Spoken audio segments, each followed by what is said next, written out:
እኔ ሙስሊም ነኝ እንደ ሙስሊም ዝርፊያ መጥፎ እንደሆነ ለማሳመን ሎጂካል ምክንያት እንደሌለ ያስማማናል ከአንድ ነገር ውጭ ይህ ደግሞ የአላህ መኖር ለዚህ ሰው ማሳመን ነው ቁርአን የአላህ ቃል ነው በሚል ርዕስ ንግግር አድርጌያለሁ የሁለት ሰዓት እርዝመት ያለው ንግግር ነው ሙሉ ንግግሩን እዚህ የማቅረብ ሐሳብም ፍላጎትም የለኝም በዚያ ንግግር ላይ ሙስሊም ላልሆኑ ሰዎች ስለ አላህ መኖር ሎጂካልና ሳይንቲፊክ አሳማኝ ነጥቦችን አሳይቻለሁ ቁርአንን መሰረት በማድረግ ይህ የመጀመሪያው ደረጃ ነው አላህ ስለመኖሩ ማስረጃው አላህ Subhanahu Wa Ta'ala በቁርአን በሱረቱ ኒሳ ምዕራፍ 4 ቁጥር 40 ላይ እንዲህ ይላል አላህ የብናኝ ክብደት ያህል አይበድልም መልካም ስራ ብትሆንም ይደራርባታል ከርሱም ዘንድ ታላቅ ምንዳ ይሰጣል አሁን ማንኛውም ሙስሊም ያልሆነ ሰው ስለ አላህ አታውራኝ በአላህ አምኛለሁ የሚልበት ደረጃ ነው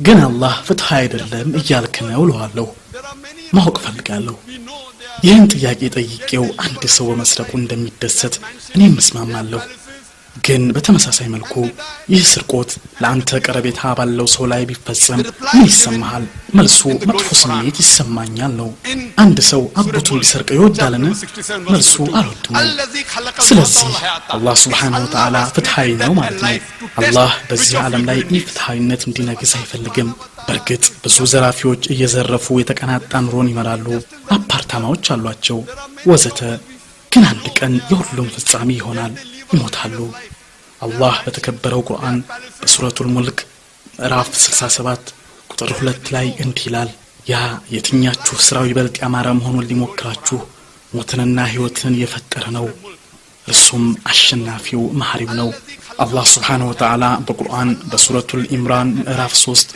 ቁጥር 185 ላይ እንዲህ ብለዋል ነፍስ ሁሉ ሞትን ቀማሽ ናት ምንዳዎቻችሁንም የምትሰጡት በትንሣኤ ቀን ብቻ ነው ከሳትም የተራቀና ገነትን እንዲገባ የተደረገ ሰው በርግጥ ምኞቱን አገኘ ቅርቢቱም ህይወት የመታለያ መሳሪያ እንጂ ሌላ አይደለችም ስለዚህ አላህ የመጨረሻ የምንዳ መቀበያ የውመል ቂያማ እንደሆነ ነግሮናል በአላህ ብቻ ማመን በቂ አይደለም አንደኛው የእስላም አስተምህሮ በአላህ በመልእክተኞቹ በመጽሐፍቱ በመላእክቶቹና በቀደር ከማመን ጎን ለጎን ከሞት በኋላ ህይወት እንዳለ ማመን አስፈላጊ ነው ከሞት በኋላ ህይወት አለ የሚለውን ሳያምን በአላህ ብቻ አምኛለሁ ማለት በቂ አይደለም በጭራሽ ስለዚህ ከኢማን መሰረቶች አንደኛው በአኺራ ወይም ከሞት በኋላ ህይወት አለ ብሎ ማመን ነው ብዙ ጉልበተኛ ዘራፊዎች እንዳሉ እናውቃለን ብዙ ጉልበተኛ ሌቦች እንዳሉ እንገነዘባለን ብዙ ጉልበተኛ ማፊያዎች እንዳሉ እናውቃለን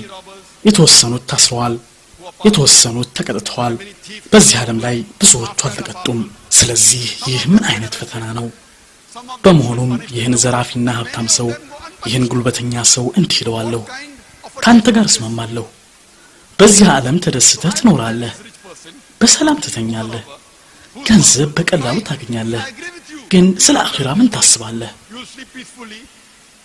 ከሞት በኋላ ህይወት አለ መኖርም አለበት ከሞት በኋላ ህይወት የለም የሚልን ፍልስፍና ከሞት በኋላ ህይወት የለም የሚልን ፍልስፍና ይዞ የዚህን ዓለም ህይወት በሎጂክ ብቻ መግለጽ አይቻልም ስለ ፍትህ በመናወራበት ጊዜ ለምሳሌ ስለ ሂትለር ስናወራ እንደሚታወቀው ሂትለር 6 ሚሊዮን አይሁዶችን ገድሏል በአሁኑ ጊዜ ተይዞ ቢታሰር ምን ተወስኑበታላችሁ ፖሊስ ሂትለርን ቢይዘውና ለፍርድ ቢያቀርበው በዚህ ዓለም ላይ ምን አይነት ፍርድ ሊወሰንበት ይችላል ቢበዛ የሞት ፍርድ ነው አንድ ሞት አላህ ስለ አኺራ ሲያወራ በቁርአን በሱረቱ ኒሳ ምዕራፍ 4 ቁጥር 56 ላይ እንዲህ ብሏል እነዚያን በተአምራችን የካዱትን በርግጥ እሳትን እናስገባቸዋለን ስቃይን እንዲቀምሱ ቆዳዎቻቸው በተቃጠሉ ቁጥር ሌሎችን ቆዳዎች እንለውጥላቸዋለን አላህ አሸናፊ ጥበበኛ ነውና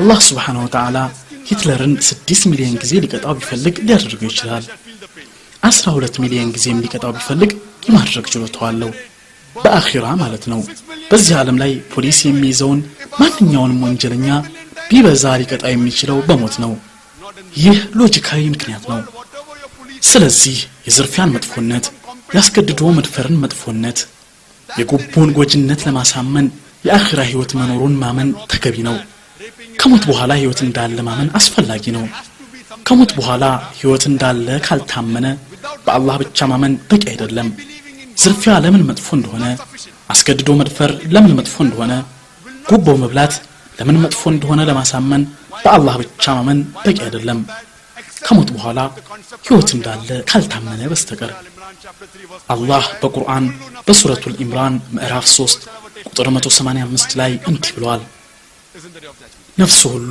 ሞትን ቀማሽ ነው እንዳዎቻችሁንም የምትሰጡት በትንሣኤ ቀን ብቻ ነው ከእሳትም የተራቀና ገነትን እንዲገባ የተደረገ ሰው በርግጥ ምኞቱን አገኘ ቅርቢቱም ህይወት የመታለያ መሳሪያ እንጂ ሌላ አይደለችም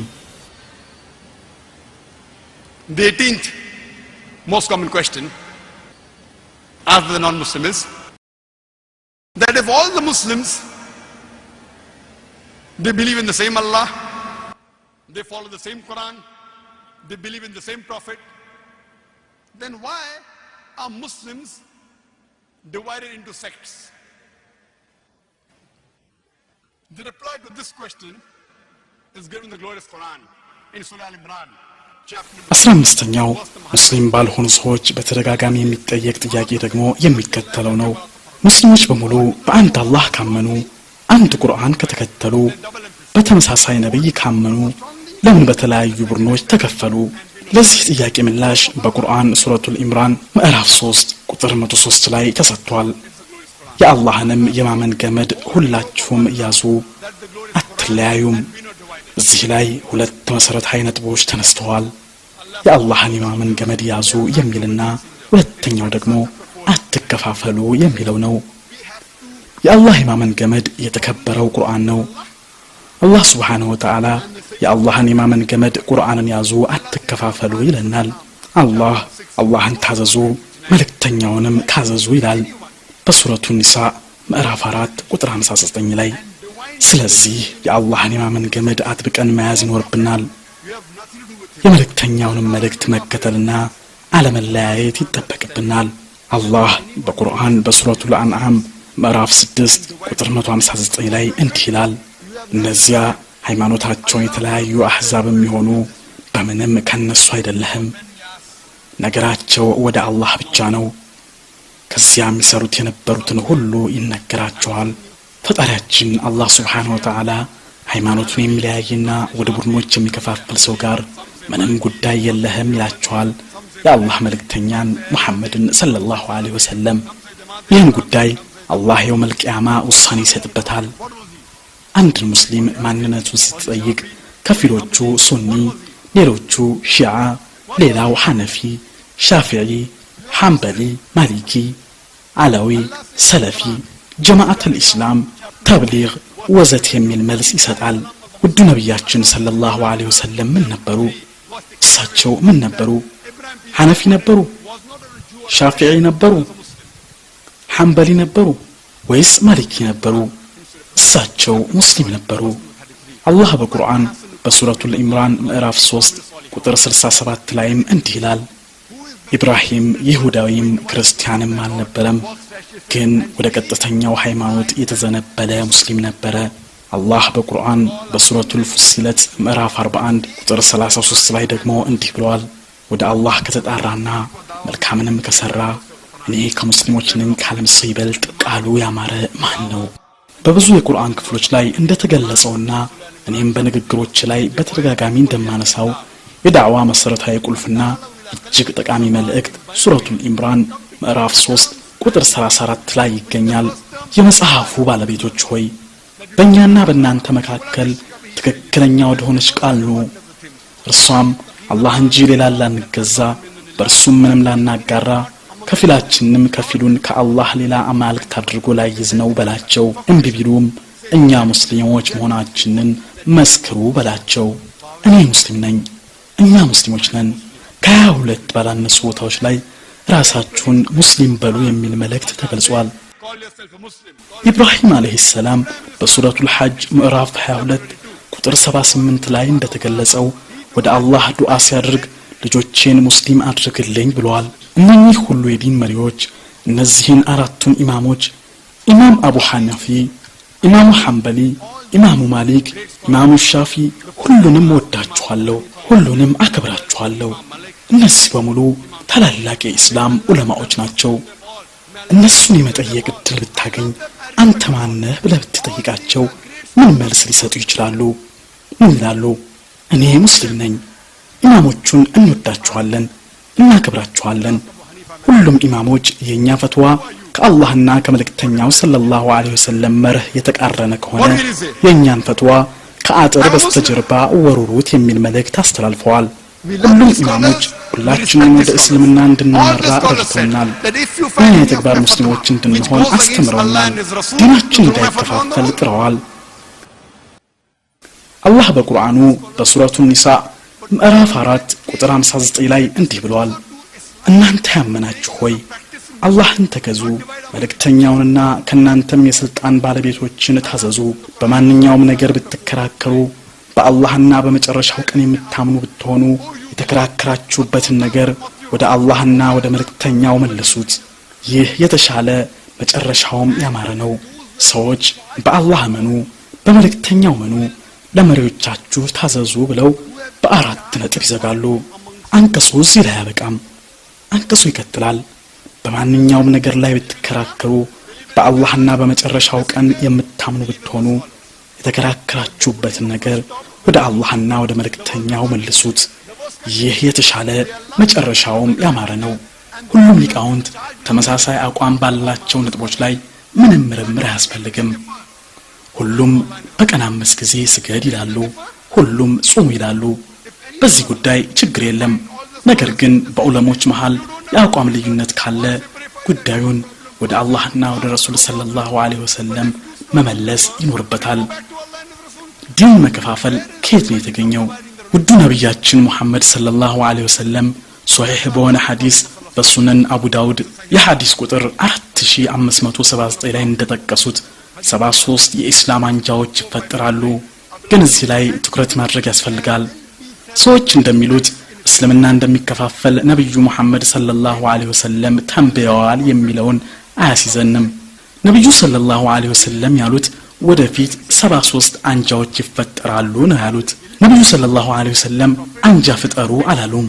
አላህ በሱረቱል አንዓም ምዕራፍ 6 ቁጥር 159 ላይ በግልጽ በእስላም ውስጥ አንጃዎች አትፍጠሩ ብለዋል። ነብዩ ሰለላሁ ዐለይሂ ወሰለም 73 አንጃዎች እንደሚፈጠሩ አመላክተዋል። ሌላም ሐዲስ አለ። ትርሚዚ ላይ በዘገቡት ሶሒህ ሐዲስ ቁጥር 171 ነብዩ ሙሐመድ ሰለላሁ ዐለይሂ ወሰለም እንዲህ ብለዋል። በእስላም ውስጥ 73 አንጃዎች ይፈጠራሉ፣ ከአንዷ በስተቀር ቀሪዎቹ የእሳት ናቸው። ሱሐቦች የትኛው አንጃ በማለት ጠየቁ። እሳቸውም የኔንና የባልደረቦቼን ጎዳና የተከተሉ ናቸው በማለት መለሱላቸው። ያም ማለት ቁርአንና ሶሒህ ሐዲሶችን የሚከተል ማለት ነው። ስለዚህ ቁርአንና ሶሒህ ሐዲስን የምትከተል ከሆነ ነፃ ከምትወጣው አንጃ ውስጥ ትመደባለህ ማለት ነው። ስለዚህ በኢስላም ውስጥ ክፍፍልና አንጃ መፍጠር የለም። ኢስላም አንድ ነው። ቁርአን አንድ ነው። ነብያችን አንድ ናቸው። ቁርአንና ሐዲስን መከተል አስፈላጊ ነው። 19th most common question asked by the non-Muslims. 19ኛው ሙስሊም ባልሆኑ ወገኖች በተደጋጋሚ የሚጠየቅ ጥያቄ የሚከተለው ነው። ሁሉም እምነቶች ሲጠኑ መልካም ነገሮችን ያስተምራሉ። ሰው እንዳያጭበረብር፣ እንዳይሰርቅ፣ ሴቶችን እንዳይደፍር ያስተምራሉ። ስለዚህ ሁሉም እምነቶች መልካም ነገሮች እየሰበኩ ያለ ኢስላምን ብቻ መከተል ለምን አስፈለገ? ይህ መልካም ጥያቄ ነው። በመሰረቱ አብዛኛዎቹ ሃይማኖቶች ጥሩ ነገሮችን የሚያዙት። ስለዚህ ኢስላምን ብቻ መከተል ለምን አስፈለገ? ለዚህ ጥያቄ መልስ ከመስጠቴ በፊት ብዙዎቹ እምነቶች ጥሩ ነገር እንደሚያስተምሩ የምስማማ መሆኑን መግለጽ እወዳለሁ። ግን ከኢስላም ጋር ያላቸው ልዩነቶች ጥሩነትን ለማምጣት የሚረዱ ዘዴዎችንና አካሄዶችን ኢስላም ይጠቁማል። ለምሳሌ ያህል ሁሉም እምነቶች አትስረቅ የሚል ድንጋጌ አላቸው። ሂንዱይዝም አትስረቅ ይላል፣ ክርስትናም አትስረቅ ይላል፣ ኢስላምም እንዲሁ። በኢስላምና በሌሎች እምነቶች መሃል ያለው ልዩነት ምንድነው? ልዩነቱ ኢስላም ስርቆትን ለመከላከል የሚረዱ መንገዶችን ያመላክታል። እስልምና የዘካ ስርዓት አለው። ሁሉም ሀብታም ሰው ዘካ ማውጣት የሚገባውን የገንዘብ መጠን ማለትም ከ85 ግራም ወርቅ በላይ የተከማቸ ገንዘብ ካለው 2.5% የሚሆን ግምት በየዓመቱ ዘካ ማውጣት አለበት። እያንዳንዱ ሀብታም ዘካ ቢያወጣ ኖሮ በዓለም ላይ ድህነት በተወገደ ነበር። አንድ ሰው በረሃብ ምክንያት አይሞትም ነበር። ይህ ድንጋጌ ከተደነገገ በኋላ አላህ Subhanahu Wa Ta'ala በሱረቱል ማኢዳ ምዕራፍ 5 ቁጥር 38 ላይ እንዲህ ይላል፣ ሰራቂውንና ሰራቂይቱን በሰሩት ነገር ለቅጣት ከአላህ የሆነን መቀጣጫ እጆቻቸውን ቁረጡ፣ አላህም አሸናፊ ጥበበኛ ነውና። እጆችን መቁረጥ በዚህ ሳይንስና ቴክኖሎጂ ዘመን በ21ኛው ክፍለ ዘመን ይህ ጭካኔ የተሞላበት እምነት ነው፣ ያረመኔነት ህይወት ነው። ጥያቄ ልጠይቃችሁ፣ እንደሚታወቀው አሜሪካ በዓለማችን ላይ እጅግ ያደገችና የመጠቀች ሀገር ናት። ግን ታውቃላችሁ በከፍተኛ ሁኔታ የዝርፊያ ሂደት ካለባቸው ዋና ዋና ሀገሮች አንዷ ናት አሜሪካ። ጥያቄ ልጠይቃችሁ፣ እስላማዊ ሸሪዓ በአሜሪካ ወይም በዩኤስኤ ቢተገበር ብዙ ሀብታሞች ከ85 ግራም ወርቅ በላይ ያላቸው ሲሆን 2.5% በዘካ መልክ ወጪ ቢያደርጉ በየዓመቱ ማለቴ ነው ምን ሊፈጠር እንደሚችል አስቡት። ከዚህ በኋላ ማንኛውም ሰው ሲሰርቅ እጁን ቢቆረጥ ምን ሊከሰት ይችላል? ጥያቄ ልጠይቃችሁ፣ የስርቆት ወንጀል በአሜሪካ ይጨምራል ወይስ ባለበት ይቀጥላል ወይስ ይቀንሳል? ይቀንሳል። ይህ እኮ ሊተገበር የሚችል ህግ ነው። ሸሪዓን ስትተገበር ውጤት ታያለህ።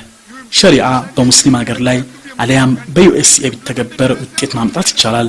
ለዛም ነው ኢስላም መልካምን ከማዘዝ በተጨማሪ መልካምን እንዴት እንደምናሳካ ያመላክተናል የምለው። አብዛኛዎቹ ሰዎች ኢስላማዊ ሸሪዓ ተግባራዊ ወደምታደርገው ሳዑዲ አረቢያ ብትሄድ በየሰከንዱ የእጅ ቆረጣ ስነ ስርዓት የሚካሄድ መስሎ ይታያቸዋል።